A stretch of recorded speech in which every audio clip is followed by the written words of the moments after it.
ఇబ్రహీంపట్నంలో cinema shooting జరుగుతోంది.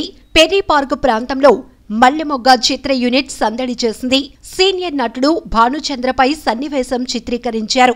మరో 10 రోజుల పాటు ఇబ్రహీంపట్నం పరిసర ప్రాంతాల్లో షూటింగ్ కొనసాగుతుంది. ఇబ్రహీంపట్నం ఫెర్రీ ఘాట్ సమీపంలో సినీ సందడి నెలకొంది. ప్రముఖ సీనియర్ నటుడు భానుచంద్రపై కల్లు కాంపౌండ్ సన్నివేశాన్ని చిత్రీకరించనున్నారు. చిత్ర దర్శక నిర్మాత తోట నాగేశ్వరరావు దర్శకత్వంలో మల్లెమొగ్గ చిత్రం శరవేగంగా షూటింగ్ జరుగుతోంది. చిత్రంలోని నటీనటులచే ఈ ప్రాంతంలో కీలక సన్నివేశాలు చిత్రీకరించనున్నట్లు చిత్ర యూనిట్ తెలిపింది. ఇబ్రహీంపట్నం పరిధిలోని పవిత్ర సంగమం, కొండపల్లి కోటపై షూటింగ్ నిర్వహించనున్నట్లు చిత్ర దర్శకుడు తోట నాగేశ్వరరావు తెలిపారు.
హలో ఫ్రెండ్స్, ఈ వీడియో కనుక మీకు నచ్చినట్లయితే లైక్ చేయండి, షేర్ చేయండి, సబ్స్క్రైబ్ చేయటం మర్చిపోకండి. లేటెస్ట్ అప్డేట్స్ కోసం ఇక్కడ కనిపిస్తున్న బెల్ ఐకాన్ ని క్లిక్ చేయండి.